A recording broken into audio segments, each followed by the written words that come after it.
Hello friends, நான் சதீஷ். இந்த வீடியோவில் நம்ம லிங்க்ஸ் கூட எப்படி வேல்யூஸ் எடுத்துகிட்டு போகிறது அப்படின்னு பார்ப்போம். லிங்க்ஸ் கூட வேல்யூஸ் எடுத்துகிட்டு போகிறதுனா என்ன? இப்போது ஒரு லிங்க் இருக்குது. நம்ம ப்ரீவியஸ் வீடியோவில் இமேஜ் எப்படி லிங்க் கொடுக்குறதுன்னு பார்த்தோம் இல்லையா, அந்த மாதிரி. இப்போது நான் இன்னொரு சிம்பிள் லிங்க் போட்டுக்கிறேன். லிங்க் இது லிங்க் டு பேஜ் 2. எந்த பேஜுக்கு லிங்க் கொடுக்கலாம்? இப்போ நான் இருக்கிறது tags.html. அதுலேருந்து div.htmlக்கு நான் லிங்க் கொடுக்குறேன். ஸோ இங்கே href attribute வேல்யூவில் div.html அப்படின்ட்டு லிங்க் கொடுத்துட்டேன். சரிங்களா? இப்போது இந்த பேஜை நான் ஃபயர்ஃபாக்ஸில் பார்க்குறேன்.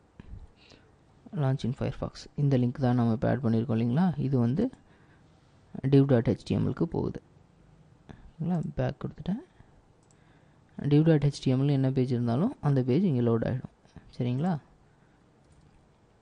இப்போது இந்த லிங்க் கூட நம்ம எக்ஸ்ட்ரா வேல்யூஸ் பாஸ் பண்ணலாம். இந்த div.html வேண்டாம், நான் வேறு ஒரு ஃபைலுக்கு லிங்க் கொடுத்துட்றேன். ஏன்னா அந்த divs பற்றி நம்ம அடுத்த வீடியோஸில் பார்ப்போம். structure.htmlக்கு நான் லிங்க் கொடுத்துட்றேன். structure.html. இப்போ நான் இந்த பேஜை ரீலோட் பண்ணுறேன். இப்போது structure.htmlக்கு போதுங்களா? இப்போது இந்த அட்ரஸ் பாரில் structure.htmlனு இருக்குங்களா? இப்போது இந்த லிங்க் கூடவே, அதாவது இந்த லிங்க்கை கிளிக் பண்ணால் structure.htmlக்கு போதா? அப்போ என்ன பண்ணலாம்? சரி, அந்த பேஜுக்கு போகிறல்லப்பா, போகும்போது கூட ஒரு ஐட்டத்தை எடுத்துகிட்டு போயிரு அப்படின்னு சொல்லிட்டு நம்ம கூட எக்ஸ்ட்ரா வேல்யூஸ் அந்த லிங்க்கில் பாஸ் பண்ணலாம். எப்படின்னு பாருங்கள்.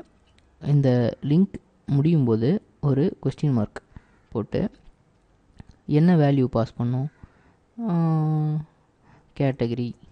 இது நீங்கள் பார்த்துருப்பீங்க, இந்த மாதிரி யூஆர்எல்ல கேட் அப்படின்னு போடுவாங்க, கேட்டகரிக்கு ஷார்ட்டாக. ஈக்குவல் டு 2 அப்படின்னு போடுறோம். அதாவது செகண்ட் கேட்டகரி அப்படின்ற வேல்யூவை இந்த லிங்க் கூடவே பாஸ் பண்ணுறோம். சரிங்களா? இப்போது இதை ரீலோட் பண்ணி பார்ப்போம். ரீலோட். இப்போ பார்த்தீங்களா, இது வந்து ப்ளூ கலரில் மாறிடுச்சு. ஏன்னா அந்த லிங்க்கோட வேல்யூ மாறினால இது விசிட்டட் லிங்க் இல்லை அப்படின்னு சொல்லிட்டு திரும்ப ப்ளூ கலரில் மாறிடுச்சு. இப்போ கிளிக் பண்ணுறேன். இந்த யூஆர்எல்லை நோட்டீஸ் பண்ணுங்கள். structure.html பேஜுக்கு லிங்க் கொடுத்துருக்கோம்.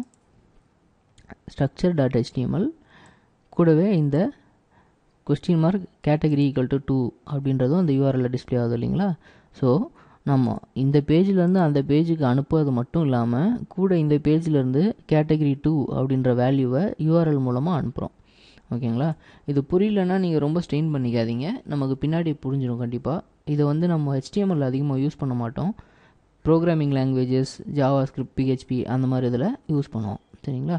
இப்போது கேட்டகரி 2 அப்படின்றது ஒரு வேல்யூ. கூடவே இன்னொரு வேல்யூ அனுப்பணும். அப்படின்னா and name equal to Satish. இன்னொரு வேல்யூ கூட அனுப்பணும்னா அண்ட் கம்பெனி ஈக்குவல் டு ஆத்தி, இந்த மாதிரி. ஸோ இப்போது இந்த பேஜை ரீலோட் பண்ணுறேன்.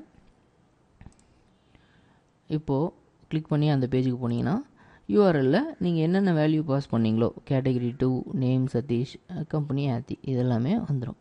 ஸோ நம்ம பிஹெச்பிலேயோ இல்லை மற்ற ப்ரோக்ராமிங் லாங்குவேஜ்லேயோ இந்த யூஆர்எல்லேருந்து இந்த வேல்யூஸை கேட்ச் பண்ணி அதுக்கேற்ற மாதிரி நம்ம ப்ரோக்ராம் பண்ணிக்கலாம்.